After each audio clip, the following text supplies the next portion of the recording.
Абхазские оппозиционные журналисты продолжают распространять антироссийские настроения и ставить под сомнение политический выбор своих сограждан. Песня старая, республика не должна сближаться с нашей страной, а путь развития укажет Запад.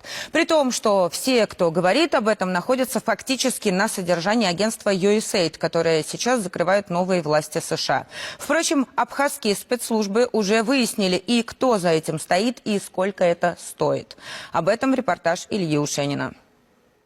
Серьезным и даже где-то воинственным видом на фоне серой стены об ужасах абхазского режима вещает журналистка Нисфа Аржба. Лицо ее напряжено, руки держит перед собой. Речь идет об экс-президенте Аслане Бжане, который сложил в себя полномочия. Аржба, поддержавшая путч, приведший к отставке главы республики, практически требует в камеру. Нужно судить бывшего лидера, иначе народ, за который она почему-то говорит, снова устроит беспорядки. Если этого не произойдет, то ситуация вернется на круги своя. И нам снова придется стоять у комплекса правительственных зданий, защищая интересы своей родины. Что собирается защищать эта женщина и почему берет на себя такую ответственность? Выборы в Абхазии прошли, люди определились с кандидатурой лидера республики. Ни о каких митингах даже и не думают. Но Нисфа Аржба так болеет за родную Абхазию, что охотно раздает интервью почему-то грузинскому Руставе-2. А Грузия, мягко говоря, с официальным Сухумом давно не дружит.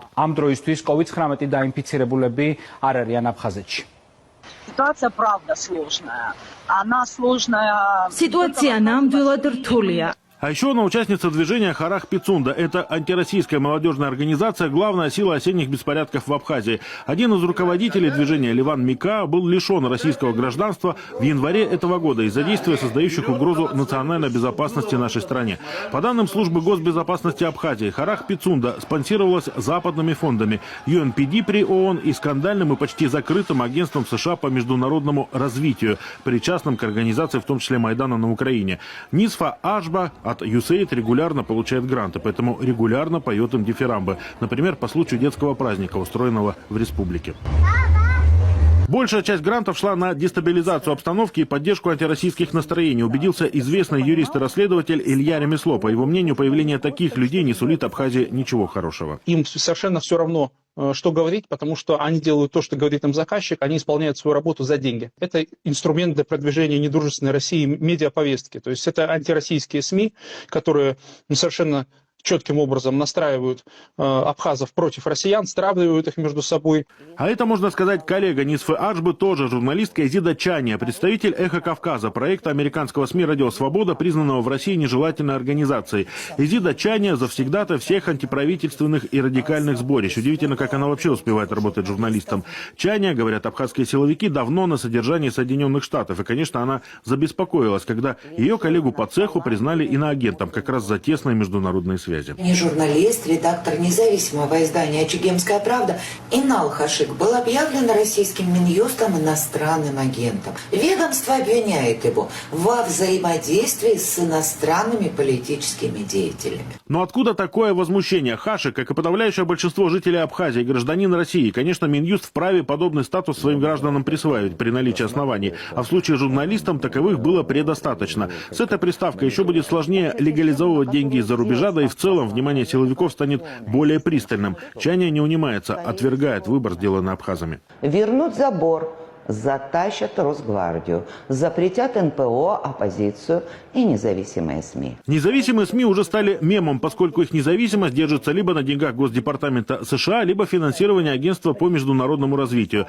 Зависимое, по их логике, это, видимо, все российское, независимое все американское. При этом на странице Изиды Чания в запрещенном Facebook указано, что она училась в школе штата Арканзас, такая вот любительница Родины, и нашим, и вашим. Ну а вишенкой на торте стало ее общение с представителями спецслужб Грузии. Докладывала, что ее страна не готова к признанию независимости, хотя жители Абхазии вообще-то закрепили это стремление в своей конституции. Мы к процессам признания на сегодняшний день вообще не готовы. То есть наша страна не готова к признанию, потому что все признание заканчивается у нас раздачами территории, земли, подписанием каких-то невнятных соглашений, совершенно невыгодных и не полезных нам как стране.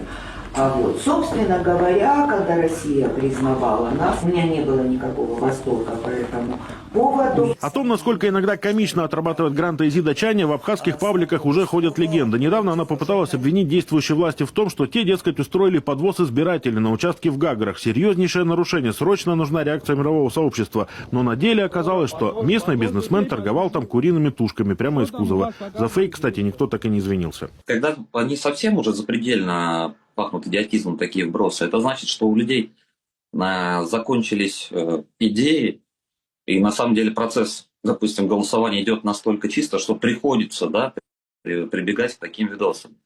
Такое видео публиковать, потому что больше не к чему придраться, да, давайте возьмем, значит, вот что-нибудь выдумаем и поставим. Да, если вы, ребят, просто заранее знаете, что это левое видео, не связанное с ситуацией, и вы даете его как за какую-то правду, за истину, ну, наверное, это не журналистика. Сколько еще будут обманывать жителей Абхазии такие вот псевдопатриоты? Местные спецслужбы уже все выяснили и плотно работают на упреждение. Служба госбезопасности республики установила, что на оплату таких вот любителей Родины USAID и подобные организации потратили огромные деньги. Общий объем финансирования, да, зарубежного финансирования проектов, реализуемых на территории Республики Абхазия указанными организациями, составил порядка 2 миллиардов 90 миллионов рублей.